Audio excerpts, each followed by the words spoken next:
നമ്മുടെ വീട്ടിലേക്കോ? കൗസു, നീ സ്വപ്നം കണ്ടോന്നല്ലോ. അയ്യോ, ഈ മനുഷ്യനോട് എത്ര പറഞ്ഞാലും മനസ്സിലാവില്ലേ. നമ്മുടെ 5 മക്കളാണ് സത്യം. മതി, എനിക്ക് വിശ്വാസായി. നമ്മുടെ ഭാഗ്യം തെളിയാൻ പോവാണ് കൗസു. നമുക്ക് കേമമായിട്ടൊരു സദ്യ ഒരുക്കണം. സദ്യ ഒരുക്കാൻ മാത്രം മതിയോ? ഇരുന്ന് കഴിക്കാൻ വൃത്തിയുള്ള ഒരു മേശ ഉണ്ടോ അവിടെ? ഒന്ന് ഇരിക്കാൻ ഒരു സോഫയുണ്ടോ? ഇരിക്കാൻ ഈ സ്റ്റൂള് പോരെ? കുന്നത്തിലാണോ യവനെ ഇരിക്കുന്നത്? ഇത്തിപ്പോരും തണുത്ത വെള്ളം കൊടുക്കാൻ ഒരു ഫ്രിഡ്ജ് ഉണ്ടോ ഇവിടെ? അത് കുടിക്കാൻ നീണ്ട കുഴലുണ്ടോ? അടുപ്പിൽ ഊതുന്ന കുഴല് പോരെ? തമാശകളാ. ക്രിക്കറ്റ് കാണുന്നോളാ യമുന. അതിനിവിടെ ഒരു TV ഉണ്ടോ? ഉണ്ടോന്ന് ആ ലിസ്റ്റ് ഒന്നുകൂടി കേക്കട്ടെ. ഡൈനിങ് ടേബിൾ പൂപ്പരുത്തി മതി. 2000 ഓ നിൽക്കും. പൂപ്പരുത്തി അവിടെ ഈട്ടി തന്നെ വേണം. 25,000. Sofa set. ചൂരല് മതി. റെപ്രസെന്റേറ്റീവിന് ഇരിക്കാനില്ല, യമുനയ്ക്കാ. കുഷ്യൻ തന്നെ വേണം, കുതിച്ചു പോകണം. അതിന് കുതിരപ്പുറത്ത് കയറിയ തമാശകളാ കൂട്ട്.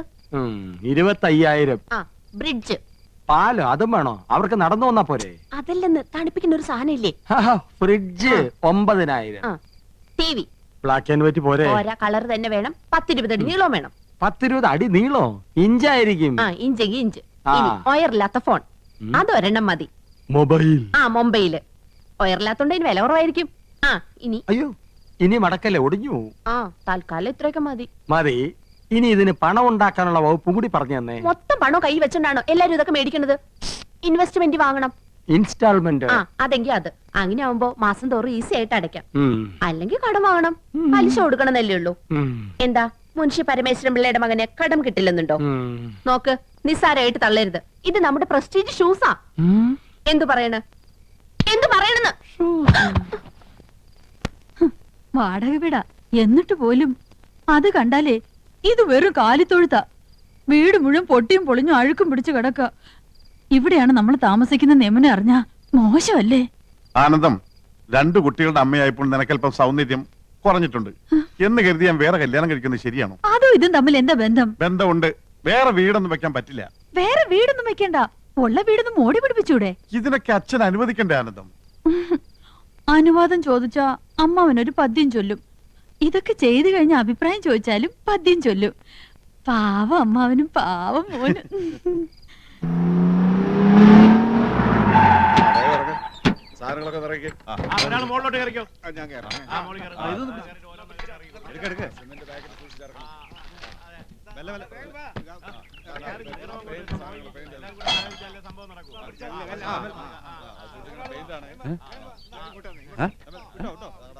വഴിയിൽ മാറിന്നൂടെ? ചന്ദ്രു,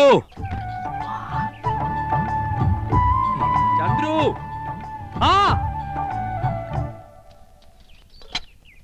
നിന്റെ വിവാഹം ഉറപ്പിച്ചോ? എന്തൊരു ദീർഘവീക്ഷണം. അങ്ങനെ കൊണ്ട് ഉറപ്പിച്ചിട്ടൊന്നുമില്ല, അച്ഛൻ അറിയാതെ. അല്ല, മനസ്സിൽ ആശയുണ്ട്. ആശയോ? ഒരാഗ്രഹം. അച്ഛനും ചേട്ടന്മാർക്കും ഇഷ്ടമാണെങ്കിൽ എനിക്ക് വിരോധമില്ല. ആശയൊക്കെ 5 കൊല്ലം കഴിഞ്ഞു മതി. അതൊരു നീണ്ട ഗ്യാപ്പല്ലേ അച്ഛാ? അപ്പോഴേക്കും ഞാൻ വഴിതെറ്റി പോയാലോ? ഈ കണക്കിന് എല്ലാം തെറ്റും. എടാ, ഈ കാട്ടിക്കൂട്ടുന്ന കോലാഹലങ്ങളൊക്കെ എന്തിനാന്നാ ചോദിച്ചേ? അതാണോ? അതൊക്കെ ചേട്ടന്മാരുടെ തീരുമാനങ്ങളാ. അല്ല, ഞാൻ പറഞ്ഞൊന്നു വേണ്ട, ഏട്ടത്തിമാരുടെ ശക്തമായ പിന്തുണയും ഉണ്ടേ. നന്ദകുമാരാ, നന്ദേട്ടാ, ഇത്ര ധൃതിപ്പെട്ട് ഈ വീട് പുതുക്കാൻ ഇവിടെ എന്താ വിശേഷം? ഞാനും അതാ ആലോചിക്കണേ. എന്താ വിശേഷം കൗസു? എനിക്കറിയാം. നീ പോടാ അവിടുന്ന്. വെറുതെ പൊട്ടങ്കളി വേണ്ട, കാര്യം എന്താണെന്ന് പറ. ഗോപകുമാരാ, എന്താ ഏട്ടാ? അതെ, നീ ഈ വീട് പുത്തനാക്കാൻ ആരെങ്കിലും ഏൽപ്പിച്ചിട്ടുണ്ടാ? വെറുതെ എന്തിനാ ചേട്ടാ, നിങ്ങൾ 3 പേരും ചേർന്നല്ലെല്ലാം തീരുമാനിച്ചത്. ഇനി വേറെ പലതും തീരുമാനിച്ചു വെച്ചിട്ടുണ്ടല്ലോ. മൂത്തോര് സംസാരിക്കുന്നിടത്ത് എനക്കെന്താടാ കാര്യം? അച്ഛന് കാര്യം പറഞ്ഞാൽ മനസ്സിലാവുമല്ലോ. അച്ഛാ, നമ്മുടെ നാട്ടിൽ കുണ്ടും കുഴിയും നിറഞ്ഞ റോഡുകൾ യുദ്ധകാലാടിസ്ഥാനത്തിൽ നന്നാക്കുന്ന എപ്പോഴാ? പ്രധാനമന്ത്രിയോ പ്രസിഡന്റോ വരുമ്പോഴാണല്ലോ. അതുപോലെ ഒരു വിശിഷ്ടാതിഥി നമ്മുടെ വീട്ടിൽ വരുമ്പോ. അങ്ങനെ ഏത് വിശിഷ്ടാതിഥിയാടാ നമ്മുടെ വീട്ടിലേക്ക് വരണത്? അതെ, അച്ഛൻ ഇതുവരെ അറിഞ്ഞില്ലേ? നിങ്ങൾ അച്ഛനോട് പറഞ്ഞില്ലേ? മോശമായി പോയി. അച്ഛാ, നമ്മുടെ വീട്ടിൽ യമുന റാണി വരുന്നു. സൂപ്പർ സ്റ്റാർ യമുന റാണി. വേറെ എത്രയോ വീടുകളുണ്ട്. യമനിക്ക് പോകാൻ തോന്നിയില്ലല്ലോ. മുൻഷി പരമേശ്വരൻ പിള്ളയുടെ ഒരു വെയിറ്റ്. യമുന റാണി അറിയപ്പെടുന്ന കലാകാരി നമ്മുടെ വീട്ടിൽ വരുന്നത് നല്ല കാര്യം തന്നെ. പക്ഷേ നമ്മൾ ഇപ്പൊ താമസിക്കുന്ന വീട്ടിലേക്ക് യമുന വരില്ല എന്നുണ്ടോ? അല്ല അച്ഛാ, അവരുടെ ഒരു സ്റ്റാറ്റസ് നമ്മൾ നോക്കണ്ടേ?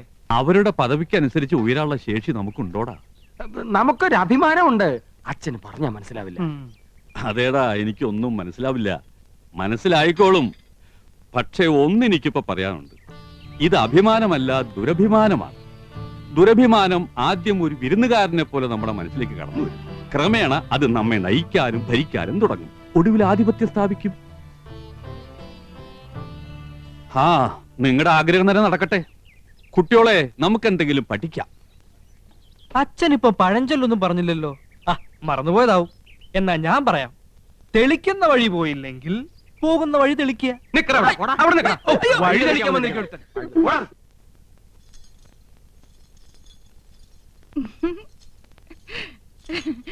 ഇപ്പൊ എന്നെ കണ്ട എത്ര വയസ്സ് തോന്നിക്കും? ഇങ്ങോട്ട് തിരിഞ്ഞേ. 5 പെറ്റതാണെന്ന് പറയില്ല.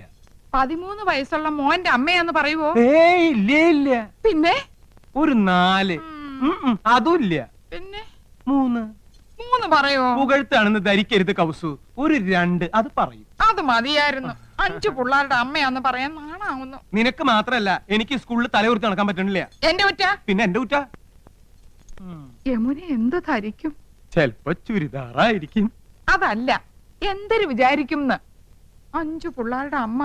ഓ, ദേ നോക്ക്, അവർക്കൊക്കെ 2 ഉള്ളൂ. നമുക്കും അത് മതി എന്ന് വെച്ച് 3 കുട്ടികളെ കളയാൻ പറ്റുമോ കൗസു? കളയണ്ട. യമുന വരുമ്പോ നമുക്ക് 2 പിള്ളേരെ ഉള്ളെന്ന് പറഞ്ഞാ മതി. 3 പേരെ 3 പേരെ മുറിയിലിട്ട് പൂട്ടാം. കൗസു മിണ്ടാതിരുന്നാ മതി. കല്യാണി, ശശികുട്ട, ശങ്കര. എന്താ അമ്മേ? മക്കളെ, നിങ്ങൾ 3 പേരും ഈ മുറി മിണ്ടാതിരുന്നോണം. അമ്മ വരുന്നവരെ നിങ്ങൾ ഇവിടെ ഉണ്ടെന്നേ അറിയരുത്. യമുനെ കാണാൻ ഞങ്ങൾ എപ്പോഴേ ഒരുങ്ങിയിരിക്കുക. ഞങ്ങൾക്ക് യമുനെ കാണണ്ടേ അമ്മേ? അമ്മ പിന്നെ കാണിച്ചു തരാം മക്കളെ. ഞങ്ങൾക്ക് ഇപ്പൊ കാണണം. അയ്യോ, എന്റെ പൊന്നും കൊടുത്ത മോനല്ലേ, അമ്മ കാണിച്ചു തരാം. വാ വാ, അങ്ങോട്ട് നടക്കാം. ചോക്ലേറ്റ്, 5 സ്റ്റാർ വാങ്ങിച്ചോണ്ട്. 3 കുട്ടികളെ മുറിയിലിട്ട് പൂട്ടിയിരിക്കണു. പ്രസവിച്ചു കൂട്ടുമ്പോ ആലോചിക്കണമായിരുന്നു. നാണല്ലോ മുതു കളവയ്ക്ക്. പ്രായം കുറച്ച് കാണിക്കാൻ നന്ദേട്ടനെ വള്ളി നിക്കൽ ഇടിച്ചില്ലല്ലോ, ഭാഗ്യം. അങ്ങനെ വിട്ടൂടാ. എനിക്ക് പ്രായം ഒന്ന് കുറച്ച് കാണിക്കണം. എന്താ ഒരു വഴി? പ്രത്യേകിച്ച് വഴിയൊന്നും നോക്കണ്ട ആനന്ദം. പ്രകൃതി നിനക്ക് വേണ്ടുവോളം സൗന്ദര്യം കനിഞ്ഞ് അനുഗ്രഹിച്ച് തന്നിരിക്കല്ലേ. ഒരു 25-നപ്പുറം പ്രായം മതിക്കില്ല. 25? അയ്യോ, അത് ഇത്തിരി കൂടുതല. ദേ, നിങ്ങളെന്നെ ശരിക്കും നോക്കിയിട്ടുണ്ടോ? പെണ്ണ് കാണാൻ വന്നപ്പോ നിന്നെ ശരിക്കും നോക്കാഞ്ഞതാണല്ലോ എനിക്ക് പറ്റിയ തെറ്റ്. അല്ല, ശരിക്കും നോക്കാമെന്ന്. എന്ന് നോക്കിയേ. നോക്കി. ഇനി ഒന്നുകൂടെ നോക്കിയേ. കണ്ണട വെക്കുമ്പോഴാണ് എടുക്കുമ്പോഴാണ് എനിക്ക് പ്രായക്കുറവ്. എടുക്കുമ്പോ തന്നെ 5 വയസ്സിന്റെ കുറവുണ്ട്. എന്നാൽ യമുനയുടെ മുമ്പിൽ ഞാൻ കണ്ണട വെക്കുന്നില്ല. അന്ന് നീ യമുനയുടെ വീട്ടിൽ പോയപ്പോ കന്നഡ വെച്ചില്ലേ? അത് കൂളിംഗ് ഗ്ലാസ് എന്ന് വിചാരിച്ചോളൂ. അയ്യോ ആനന്ദ്, നീ തട്ടിത്തടഞ്ഞ് വീഴില്ലേ? അത് ഞാൻ അഡ്ജസ്റ്റ് ചെയ്തോളാം. ചേട്ടനൊന്ന് ഹെൽപ്പ് ചെയ്താൽ മതി. അമ്പടി കേമികളെ, പ്രായം കുറയ്ക്കാൻ വേണ്ടി മക്കളെ മുറിയിലിട്ട് പൂട്ട, കണ്ണട മാറ്റി വയ്ക്കുക. ഇന്ന് ഞാൻ കാണിച്ചു തരാം. തരില്ല ഞാൻ, ഇത് ആർക്കും തരില്ല. ഇന്ദുന്റെ അടുത്ത കളി